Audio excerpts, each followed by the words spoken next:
ओम शांति। ओम शांति। आज हम एक बहुत खास मुरली पर बात करने वाले हैं। ये 8 जून 2025 की रिवाइज्ड कोर्स मुरली है। हाँ, और इसका जो सार है वो बहुत शक्तिशाली है। बिल्कुल, मतलब सच्चे दिल से बाप और ईश्वरी परिवार के स्नेही बनना और फिर मेहनत से मुक्त होने का वो वायदा करना और उसका फायदा लेना, अनुभव करना। हाँ, मुरली की शुरुआत ही देखिए कितनी पावरफुल है।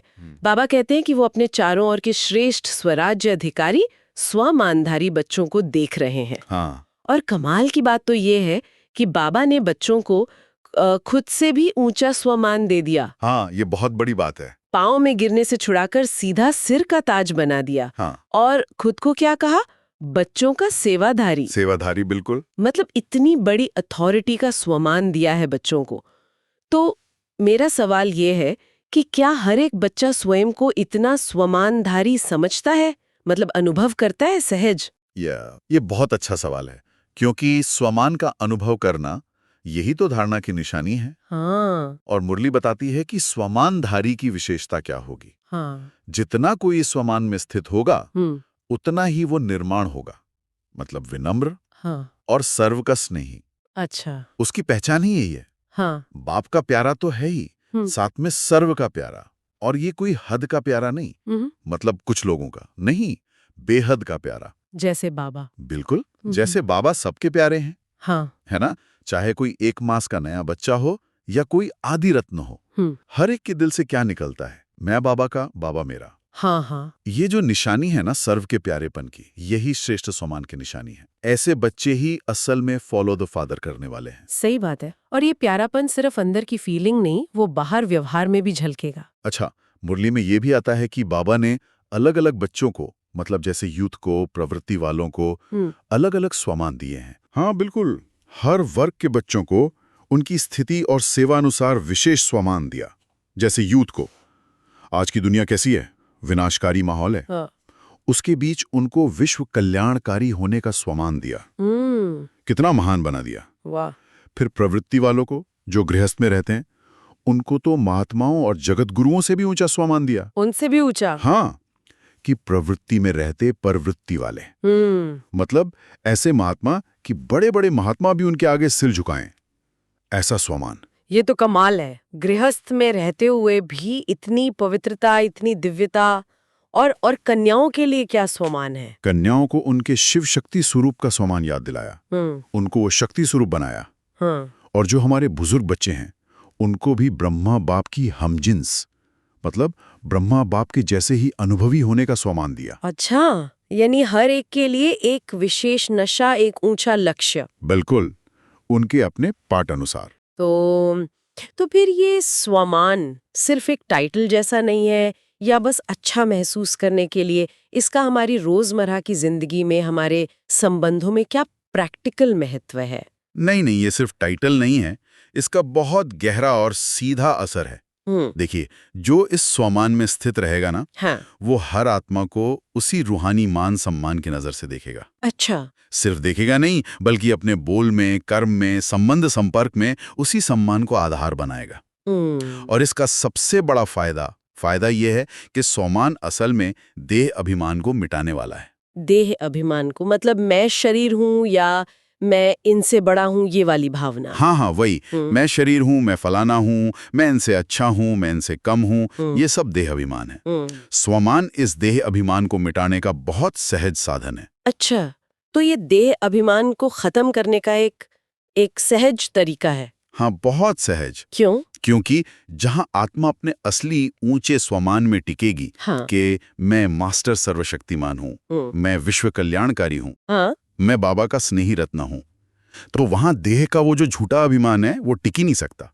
जैसे किसी से बात करते हुए अगर देह अभिमान आया, मान लीजिए कि अरे ये मेरी बात नहीं मान रहे या मैं इनसे ज्यादा जानता हूँ, तो तुरंत अपना स्वामान याद करें।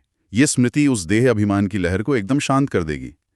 इसलिए बाबा कहते हैं सदा स्वामान में रहो और सदा हरेक को स्वामान से देखो, स्वामान दो। यहाँ तक कि मुरली में ये भी आता है कि जो शायद 16,000 की माला में पिछले नंबर वाले हैं, हाँ, बाबा उनमें भी ड्रामा अनुसार कोई ना कोई विशेषता देखकर स्वमान देते हैं। मतलब नजर हमेशा विशेषता पर। बिल्कुल। बाबा की दृष्टि में, वृत्ति में, कृति में हर एक आत्मा के लिए एक विशेष सम्मान है, उनकी विशेषता का सम्मान। देह अभिमान में देखना मतलब कमजोरी देखना, स्वामान में देखना मतलब विशेषता देखना। सही है। तो सार यही है कि बाबा का दिया हुआ ये जो सच्चा स्वमान है, ये हमें निर्माणता की ओर ले जाता है, विश्व स्नेह की ओर ले जाता है, और सबसे जरूरी देह अभिमान से मुक्ति की ओर ले जाता है। ये अपने अंदर और दूसरों के अंदर उस असली आंतरिक मूल्य को पहचानने और सम्मान देने की कला है जो बाबा ने हमें सिखाई है। ये सिर्फ कोई पदवी नहीं है, ये एक स्थिति है, निरंतर धारण करने वाली। बहुत गहरा। तो आज की इस चर्चा से हम सब मनन के लिए एक विचार साथ ले जा सकते हैं। जरूर। कि अगर हम हर बातचीत में, हर कर्म करते समय, हर संबंध निभाते समय स्वमान की इस जागरूकता को अपने लिए भी और दूसरों के लिए भी बनाए रखें, तो ये दिन भर हमारे खुद के अनुभव को और दूसरों के साथ हमारे रिश्तों को कैसे बदल सकता है। बहुत सुंदर विचार है मनन के लिए। ओम शांति। ओम शांति। स्नेह और ज्ञान, जी, खासकर आध्यात्मिक रास्ते पर इनका क्या रिश्ता है, इस पर कुछ विचार मिले हैं। हाँ, और ये विचार परमात्मा, जिन्हें मतलब बाप कहा गया है, और उनके बच्चों के बीच के स्नेह पर काफी जोर देते हैं। बिल्कुल। तो ऐसा लगता है कि ये स्नेह ही है जो उन्हें परमात्मा से जोड़ता है। हाँ, एक तरह से जैसे चुंबक खींचता है ना, वैसे ही ये एक आध्यात्मिक कशिश है। तो आज हम इसी को थोड़ा और गहराई से समझेंगे कि भाई ये स्नेह इतना जरूरी क्यों है, आपसी रिश्तों में कैसे काम करता है, और ज्ञान के साथ इसका तालमेल क्यों और कैसे जरूरी है। हाँ, चलिए इसी को खोलकर देखते हैं। इन विचारों में एक बात जो मुझे बड़ी अच्छी लगी वो ये कि बाप के लिए हर बच्चा प्यारा है, सिर्फ इसलिए कि वो बाबा कहता है, चाहे पहली बार ही मिलाओ। जैसे स्नेह ही पहली पहचान है। बिल्कुल सही कहा। और यहाँ ना दिल के स्नेह को बहुत महत्व दिया है, इसे फाउंडेशन बताया है, मतलब इस आध्यात्मिक जीवन की नींव। अच्छा। और सूत्र पूछते भी हैं कि लोग खिंचे क्यों चले आते हैं। हाँ, तो जवाब है स्नेह। ये दिल का स्नेह है जो खींचता है, जैसे आपने कहा चुंबक की तरह। ये कमाल की बात है। मतलब स्नेह सिर्फ एक एहसास नहीं है। नहीं, ये एक सक्रिय शक्ति है जो जोड़ती है। बिल्कुल, ये कुछ करने वाली चीज है। और ये सिर्फ परमात्मा और आत्मा के बीच की बात नहीं है ना? नहीं, बिल्कुल नहीं। आपसी स्नेह पर भी उतना ही जोर है। जैसे बाप का सबसे स्नेह है, वैसे ही बच्चों का आपस में भी हो। हाँ, ये कहा गया है। और इसी में वो बात जोड़ी है, दूसरों की कमजोरियों को न देखना। हाँ, ये थोड़ा मुश्किल लगता है। लेकिन विचार ये है कि अगर कोई किसी आदत या संस्कार के असर में है तो उसे देखो और अनदेखा करो या किनारा करो। हाँ, मतलब उस पर ध्यान मत दो, उसे पकड़कर मत बैठो। जो स्नेही दिल है वो कमियों पर नहीं टिकता। अच्छा। उसका ध्यान अच्छी बातों पर, गुणों पर रहता है। पर ये असल जिंदगी में कैसे करें? मतलब कमजोरी दिख तो जाती है। हाँ, दिख जाती है। लेकिन विचार ये है कि जब अपना ध्यान परमात्मा के स्नेह में ज्यादा टिका होता है ना, तो दूसरों की ये छोटी मोटी बातें उतनी बड़ी नहीं लगती। फोकस परमात्मा को फॉलो करने पे रहता है, ना कि दूसरों की गलतियों पर।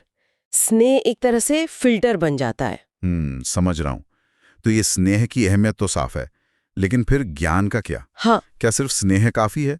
सूत्र कहते हैं स्नेह संपन्न और संपूर्ण बनने की सहज विधि है। देखिए, ये सवाल बहुत जरूरी है। सूत्र ये नहीं कहते कि ज्ञान जरूरी नहीं। ज्ञान तो बीज है, आधार है। हाँ, आधार तो है। लेकिन बिना स्नेह के वो ज्ञान थोड़ा रूखा हो सकता है। मतलब दिमागी ज्यादा, दिल से कम जुड़ा हुआ। रूखा मतलब उसमें फिर क्यों, क्या, कैसे ये सवाल ज्यादा उठते हैं, जो कभी कभी उलझा भी सकते हैं। स्नेह उस ज्ञान में रस भरता है, उसे प्रैक्टिकल बनाता है। अच्छा, तो क्या स्नेह से याद करना आसान हो जाता है, परमात्मा की याद? हाँ, बिल्कुल। सूत्र यही कहते हैं, जो सिर्फ ज्ञानी है पर दिल में स्नेह कम है, उसे शायद याद के लिए मेहनत करनी पड़े। अच्छा। लेकिन जो स्नेही है वो तो स्नेह में ही इतना लवलीन रहता है कि उसे याद सहज रहती है, जोर नहीं लगाना पड़ता। वो बीज और पानी वाली मिसाल है ना? हाँ, बिल्कुल वही। ज्ञान बीज है तो स्नेह पानी है। बिना स्नेह रूपी पानी के ज्ञान का बीज शायद उतना फले फूले नहीं। वो अनुभव, वो शांति, वो खुशी शायद न मिले। तो कुल मिलाकर बात ये हुई कि आध्यात्मिक रास्ते पर आगे बढ़ने के लिए और एक संतुष्ट जीवन के लिए भी दिल का स्नेह बहुत जरूरी है। अनिवार्य है। हाँ, अनिवार्य है। ज्ञान अपनी जगह ठीक है, जरूरी है, पर स्नेह के बिना शायद अधूरा है। बिल्कुल। स्नेह यहाँ सिर्फ भावना नहीं है, ये एक जोड़ने वाली, बदलने वाली ताकत है, जो ज्ञान को भी असली मतलब देती है। उसे सिर्फ जानकारी नहीं, बल्कि अनुभव बनाती है। सही कहा। ये बातें सोचने पर मजबूर करती हैं कि हम अपनी जिंदगी में ज्ञान और स्नेह का संतुलन कैसे बनाते हैं। हाँ, कहीं ऐसा तो नहीं कि हम सिर्फ जानकारी बढ़ाने पर जोर दे रहे हैं और वो जो दिल का सहज स्नेह है उसकी शक्ति को कम समझ रहे हैं। ये सोचने वाली बात है सबके लिए। होता है कि भाई कितनों को ऐसा लगता है कि वो सबके स्नेही है, मतलब सबसे प्यार पाते हैं। और हाथ कितनों ने उठाया? एक कहता है ज्यादातर ने हाथ उठाया। पर क्या ये एहसास काफी है? बस यहीं से बात थोड़ी और गहरी होती है ना? हाँ, ये बहुत दिलचस्प पॉइंट है, क्योंकि बहुत लोगों को परमात्मा का, यानी बाप शिव बाबा का, उनके स्नेह का अनुभव तो होता है। लेकिन लेख यहीं एक, कह सकते हैं, चुनौती रखता है सामने कि क्या सिर्फ बाप का लाडला होना या स्नेही होना मंजिल पाने के लिए पर्याप्त है? ये सोचने वाली बात है ठीक में, क्योंकि अक्सर हमारा ध्यान बस परमात्मा से सीधे कनेक्शन पर ही रहता है। तो फिर ये लेख आगे क्या कहता है? मतलब कोई कारण बताया है कि सिर्फ बाप का स्नेह काफी क्यों नहीं है? बिल्कुल, और कारण बहुत बहुत महत्वपूर्ण है। लेख समझाता है कि इस समय परमात्मा यानी बाप वो सिर्फ एक धर्म की स्थापना नहीं कर रहे हैं, वो साथ साथ एक नए राज्य की भी स्थापना कर रहे हैं। अच्छा, धर्म और राज्य दोनों? हाँ जी, दोनों साथ साथ। और सोचिए, कोई भी राज्य सिर्फ एक राजा से तो नहीं चलता ना। नहीं, बिल्कुल नहीं। उसमें रहने वाले लोग, उनके आपसी संबंध, उनका तालमेल, वो सब जरूरी है। तो उस नए राज्य में सिर्फ बाप नहीं होंगे, पूरा परिवार होगा। और इसीलिए उस परिवार का आपस में स्नेह से, एकता से रहना वो अनिवार्य है। ओह, तो मतलब ये हुआ कि परमात्मा का प्यारा होने के साथ साथ उस आध्यात्मिक परिवार का भी प्यारा बनना होगा। हाँ बिल्कुल, जिनके साथ मिलकर वो राज्य चलाना है। समझ गई। लेकिन इसी से जुड़ा शायद एक और सवाल भी उठाता है। हाँ, वो पूछता है, क्या हम सच में, मतलब दिल से, हर किसी को ये मेरा भाई है, ये मेरी बहन है, ये मेरा अपना है, ऐसा महसूस करते हैं? या फिर ये जो अपनापन है, ये बस कुछ गिने चुने लोगों तक ही सीमित रह जाता है? ये तो बड़ी बात है। यही तो आत्मिक संबंध की असली कसौटी है। मतलब बात सिर्फ ऊपर से नीचे परमात्मा से जुड़ाव की नहीं है, बल्कि आपस में भी एक दूसरे के प्रति गहरा स्नेह, अपनापन। क्या हमें वो सर्टिफिकेट मिलेगा, सर्व के स्नेही होने का प्रमाण? सही। ये सवाल लेख सीधे हमारे सामने रख देता है, सोचने के लिए कि हमारा आपसी व्यवहार वो कैसा है। तो आज की इस पूरी बातचीत का सार ये निकल रहा है कि सच्चा आत्मिक संबंध वो एक तरह से दो तरफा सड़क जैसा है। हाँ, कह सकते हैं। इसमें न सिर्फ परमात्मा शिव बाबा, उनके साथ गहरा रिश्ता मायने रखता है, जरूरी है वो तो, बल्कि पूरे आध्यात्मिक परिवार, मतलब ब्राह्मण परिवार का प्रिय होना, उनसे स्नेह पाना और देना, ये भी उतना ही अहम है। बिल्कुल। शायद असली परीक्षा इसी आपसी स्नेह में छुपी है। हाँ, और अगर इसे हम थोड़ा और बड़े दायरे में देखें, तो ये बात किसी भी आध्यात्मिक समूह या कोई भी समुदाय बनाने के प्रयास पर लागू होती है। जब भी कुछ नया बनाने की कोशिश होती है ना, चाहे वो सोच का नया तरीका हो या समाज का ढांचा, उसमें जो लोग जुड़े हैं, उनका आपसी सद्भाव, उनका स्नेह, वही तो उसकी नींव बनता है। हाँ, खासकर उस शुरुआती दौर में। हाँ, जब वो धर्ममुख और राज्य, मतलब वो सिद्धांत और वो व्यवस्था स्थापित हो रहे हों, तब तो ये और भी समझने की कोशिश करते हैं कि कैसे दूसरों को मान देना और दिल से स्नेह रखना, जैसा बाबा ने इशारा किया है, हमारी अपनी उन्नति से जुड़ा हुआ है। हाँ, तो सम्मान की बात सबसे पहले आती है ना? जी। मुरली में कहा गया है कि स्वमान में टिकना और दूसरों को सम्मान देना, ये दोनों ही बहुत अहम है। हाँ, संतुलन है। एक बहुत ही दिलचस्प बात ये लगी कि बाबा कहते हैं ब्राह्मण जन्म मिलते ही हर बच्चे को उन्होंने सम्मान दिया, जिससे उनका मर्तबा ऊंचा हुआ। अच्छा। और कमाल की बात ये कि इस एक संगमयुगी जन्म में दिया गया सम्मान वो पूरे कल्प तक मिलता रहता है। पूरे कल्प तक? आधा कल्प राज्य अधिकारी बनकर और आधा कल्प भक्तों द्वारा पूज्य बनकर। मतलब मुरली के शब्द हैं, इस एक जन्म में सम्मान देना है और सारा कल्प उसकी प्रालब्ध सम्मान प्राप्त होता है। हाँ, ये समझने वाली बात है कि यहाँ सम्मान सिर्फ, मतलब बाहरी दिखावा या कोई अच्छी आदत भर नहीं है। नहीं, मुरली से गहरी आंतरिक अवस्था और रूहानी तरक्की का आधार मानती है। अच्छा। इस संगम युगी जन्म में सम्मान देने का कर्म इतना शक्तिशाली बताया गया है कि उसका फल, जैसा आपने कहा, पूरी चक्र तक चलता है। ये अंदर के स्वमान और बाहर दूसरों को मान देने का एक संतुलन है असल में। तो ये सिर्फ अच्छा व्यवहार नहीं हुआ, बल्कि हमारे पूरे भविष्य के लिए एक तरह का आध्यात्मिक निवेश हुआ, है ना? बिल्कुल बिल्कुल सही कहा। अच्छा, अब सम्मान से आगे बढ़ते हुए मुरली स्नेह पर बहुत जोर देती है। जी हाँ, स्नेह। अगर किसी भी बात में मेहनत लग रही है, प्रयास करना पड़ रहा है, तो कहा गया है कि इसका कारण है दिल के स्नेह में कमी। बिल्कुल। और मुरली स्नेह की कमी के कुछ लक्षण भी बताती है, जैसे किसी व्यक्ति या उसकी कोई खासियत से ज़रूरत से ज़्यादा लगाव होना। ओह। इसे मुरली में लीकेज कहा गया है, जैसे हमारी रूहानी शक्ति कहीं और बह रही हो। लीकेज। हाँ, और नतीजा जीवन में कहीं ना कहीं असंतुष्टता बनी रहती है। ये लीकेज वाली बात तो वाकई सोचने जैसी है। कितनी सूक्ष्म हो सकती है ये। हाँ, बहुत सूक्ष्म। और इसके विपरीत जहाँ सच्चा स्नेह और संतुष्टता है, वहाँ बाबा कहते हैं सदा खुशी रहेगी, चेहरा रूहानी गुलाब जैसा खिला रहेगा। वाह। और अंदर से हमेशा डबल लाइट, यानी हल्का और शक्तिशाली महसूस होगा। Double light. जी, ये किसी बाहरी आकर्षण की बात नहीं, बल्कि ये गहरे आंतरिक जुड़ाव की, बाबा से स्नेह की स्थिति है। और इसी स्नेह से जुड़ा है मेहनत से मुक्ति का रास्ता। हाँ, बिल्कुल। मुरली में तो यहाँ तक कहा है, आधा कल्प मेहनत की है, अभी मौज करो, मोहब्बत में लवलीन हो। जी। सिर्फ डुबकी लगाकर सागर से निकल नहीं आओ, लवलीन रहो। इसका मतलब सिर्फ ज्ञान सुन लेना काफी नहीं। सही कहा, सिर्फ डुबकी लगाना नहीं। लवलीन होने का मतलब है ज्ञान सागर के प्यार और शक्ति में लगातार डूबे रहना, उसमें समाये रहना। अच्छा। समाये रहना। हाँ। ये वो अवस्था है जहां कोशिश या मेहनत अपने आप कम हो जाती है, क्योंकि सब कुछ स्नेह के आधार पर सहज होने लगता है।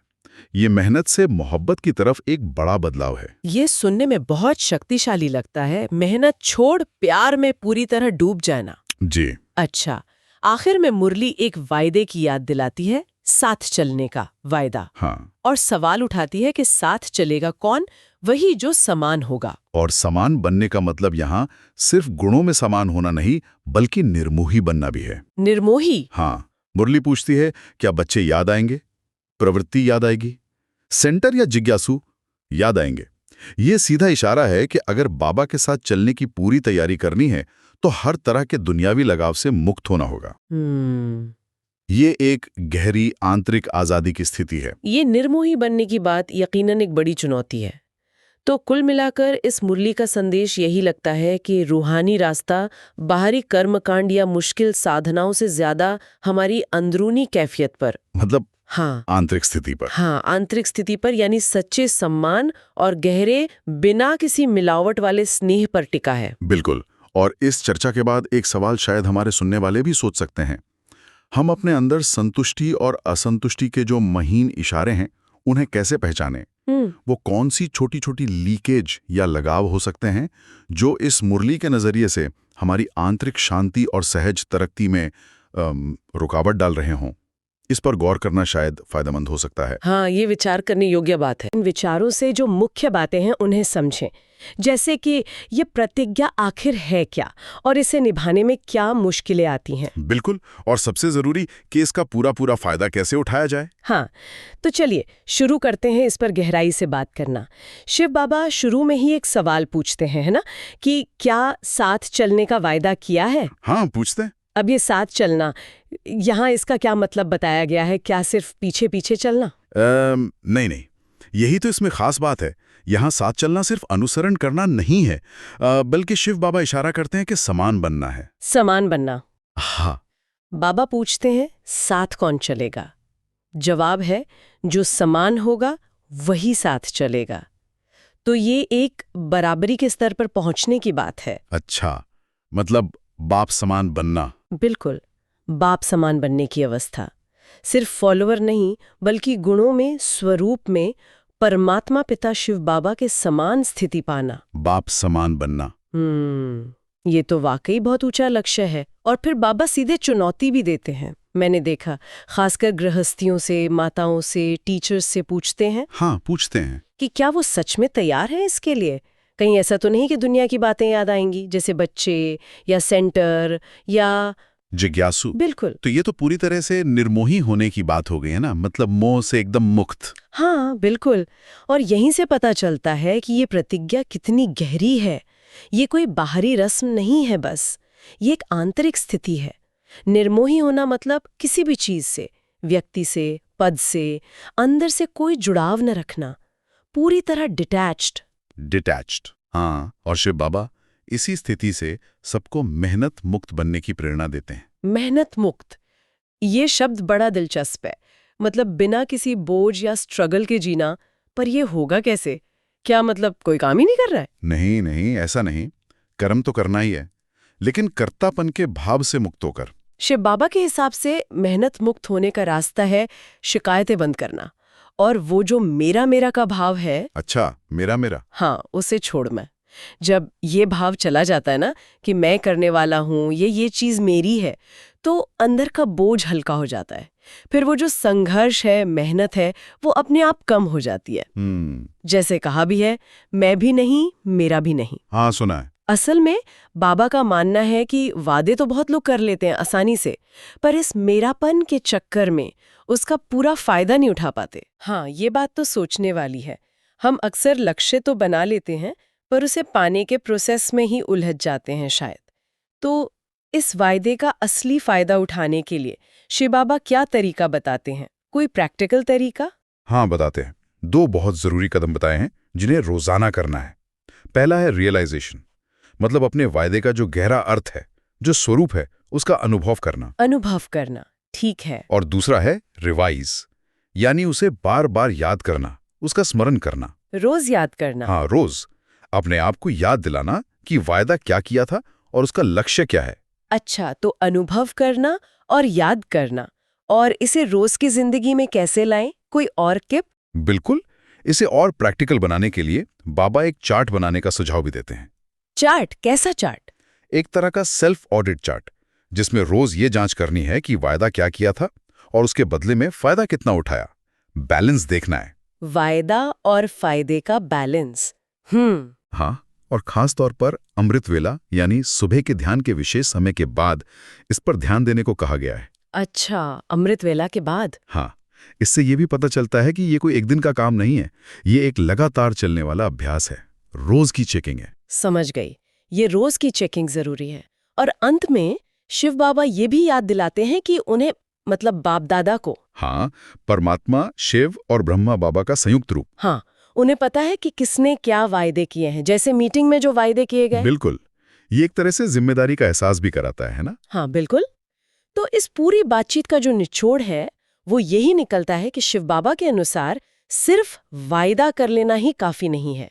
असली चुनौती और असली फायदा भी उस वायदे को जीने में है, उसे अपने रोज के अनुभव में उतारने में है। हाँ, ताकि वो मेहनत मुक्त अवस्था तक पहुंचा जा सके। सही कहा। बिल्कुल। और यहाँ एक सवाल खड़ा होता है जो सोचने लायक है, जो शिव बाबा के ये वचन हमारे सामने रखते हैं। क्या सवाल? यही कि हम अपनी रोज की जिंदगी में, चाहे वो आध्यात्मिक हो या दुनियावी, अपनी की हुई प्रतिज्ञाओं को, अपने संकल्पों को कितनी गहराई से अनुभव करते हैं, मतलब रियलाइज करते हैं, और कितना याद करते हैं, रिवाइज करते हैं। क्या हम सच में वो वादे और फायदे का संतुलन बना पा रहे हैं ताकि उनका असली लाभ मिल सके? हाँ, ये सवाल तो अपने आप से पूछने वाला है।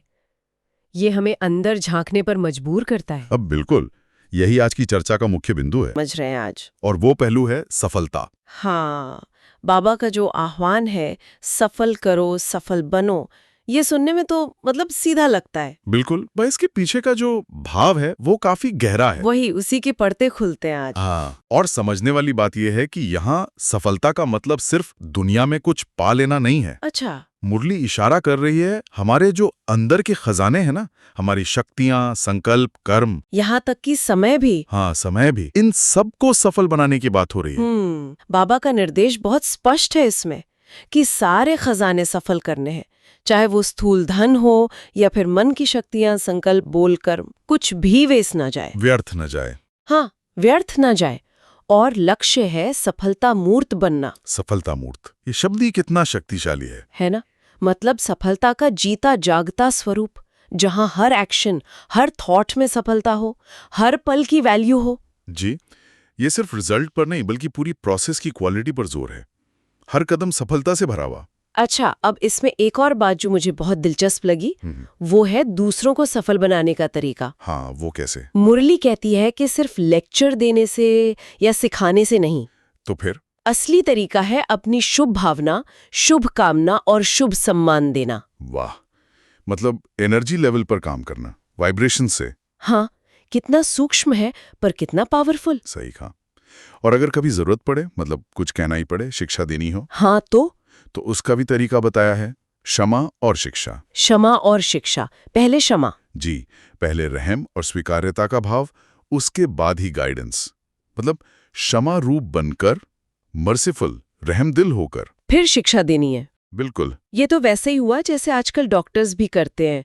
ऑपरेशन से पहले क्या करते हैं? एनेस्थीसिया देते हैं। हाँ, बेहोश करते हैं, सुला देते हैं ताकि दर्द ना हो। या मान लो टांका लगाना है तो पहले फूंक मारते हैं, थोड़ी सी ध्यान बटाते हैं। हाँ, फिर स्टिच लगाते हैं। तो पहले दर्द कम करने की कोशिश, फिर इलाज। वैसे ही यहाँ पहले स्नेह और रहम का मरहम, फिर शिक्षा की बात। और ये तरीका इसलिए भी जरूरी है, जैसा मुरली में इशारा है, कि अगर हम सीधे ही ज्ञान देने लगते हैं, हाँ, तो सामने वाला शायद सुनने के मूड में ही ना हो। हो सकता है वो खुद को ज्यादा समझदार समझता हो। बिल्कुल। और फिर होगा क्या, वो मानेगा नहीं, उल्टा 10 नुक्स निकालेगा, बहस करेगा। हाँ, कहेगा नहीं जी आप गलत कर रहे हैं, ऐसे नहीं वैसे होता है। इसीलिए पहले वो क्षमा और रहम वाला माहौल बनाना जरूरी है ताकि दिल दिमाग खुला हो। बिल्कुल। और यही प्रिंसिपल बड़ी इंटरेस्टिंग बात है, ये खुद पर भी लागू होता है। अच्छा, खुद पर कैसे? खासकर अपने संस्कारों के मामले में।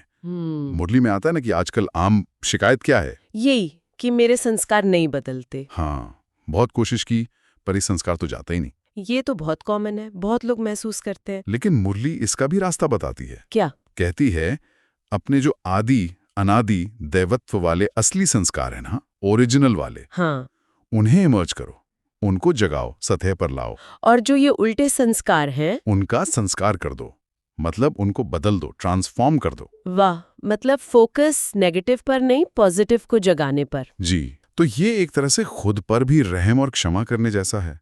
खुद को कोसने के बजाय अपना जो मूल स्वरूप है, जो शक्तियां हैं, गुण हैं, उनको याद करना, उनको जगाना। हाँ, उन्हें महत्व देना और अभ्यास में लाना। और जो नेगेटिव पैटर्न है उसको स्वीकार करके उसे बदलने के लिए अपने पॉजिटिव स्वरूप को एक्टिवेट करना। तो कुल मिलाकर इस हिस्से से क्या मुख्य बातें निकल कर आ रही हैं? पहली तो ये कि सफलता एक होलिस्टिक चीज है। हर रिसोर्स को संकल्प, बोल, कर्म, समय सबको सार्थक बनाना। ठीक। और दूसरी, दूसरों की मदद करते समय उपदेश से पहले शुभ भावना, रहमदिली। हाँ, क्षमा और शिक्षा वाला क्रम। बिल्कुल। और तीसरी बात, यही रहम और क्षमा का नजरिया अपने लिए भी रखना, खासकर जब पुराने मुश्किल संस्कारों से डील कर रहे हों। जी, अपने दिव्य स्वरूप को याद करके नेगेटिविटी का संस्कार करना। एकदम सही कहा। तो सार यही है कि सफलता और सुधार का रास्ता वो सख्ती से नहीं जाता। नहीं, बल्कि समझ, स्नेह और स्वमान से होकर गुजरता है। बिल्कुल। और ये बात हमें एक विचार के साथ छोड़ जाती है, क्योंकि एक वायदे को पक्का करने की बात आती है, मतलब एक दृढ़ संकल्प। हाँ, संकल्प की दृढ़ता। और फिर बाबा देखिए अपने बच्चों को कितने प्यार से संबोधित करते हैं। बिल्कुल, स्वमानधारी। स्वमानधारी, बाप के दिल के स्नेही, मेहनत मुक्त, जीवन मुक्त, तीव्र पुरुषार्थी। हाँ, और सदा मौज में रहने वाले बच्चे। उन्हें संगम युग का, मतलब इस खास समय का श्रेष्ठ भाग्यवान कहा है। यहाँ ये बात बहुत अहम है कि कैसे स्नेह और आत्मिक स्थिति पर जोर दिया गया है। बाबा की जो याद, प्यार और दुआएं हैं, वो सिर्फ शब्द नहीं है, ये एक गहरा रूहानी कनेक्शन है, एक एनर्जी का ट्रांसफर है, समझिए। सही कहा। दुनिया भी तो असल में शांति और प्यार ही ढूंढ रही है ना।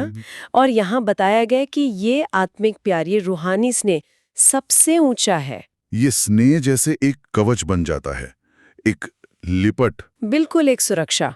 अच्छा, इसी से जुड़ी एक और बात है, दादियों का जिक्र है। हाँ, है कि निमित्त बनने पर उन्हें सबकी दुआओं की लिफ्ट मिलती है, और अगर इस लिफ्ट वाली गिफ्ट को कायम रखें तो बहुत फायदा हो सकता है। हाँ, देखिए, ये लिफ्ट असल में वो निस्वार्थ सेवा और निमित्त भाव का ही एक नतीजा है। अच्छा। जब कोई सेवा में निमित्त बनता है तो दूसरों की जो अच्छी भावनाएं हैं, उनकी पॉजिटिव वाइब्स हैं, वो उसे अपने आप ऊपर उठाती हैं। ये दिखाता है कि कैसे दूसरों की भलाई करने से खुद की रूहानी उन्नति होती है। अरे वाह, ये सिर्फ कोई आध्यात्मिक बात नहीं, ये एक तरह की कलेक्टिव एनर्जी है जो काम करती है। समझ गया।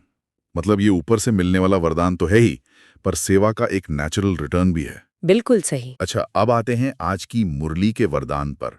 ये सुनने में बहुत शक्तिशाली लगता है। हाँ, है भी। कंबाइंड स्वरूप की स्मृति द्वारा अभुल बनने वाले निरंतर योगी भाव। इसका अर्थ देखिए बहुत गहरा है।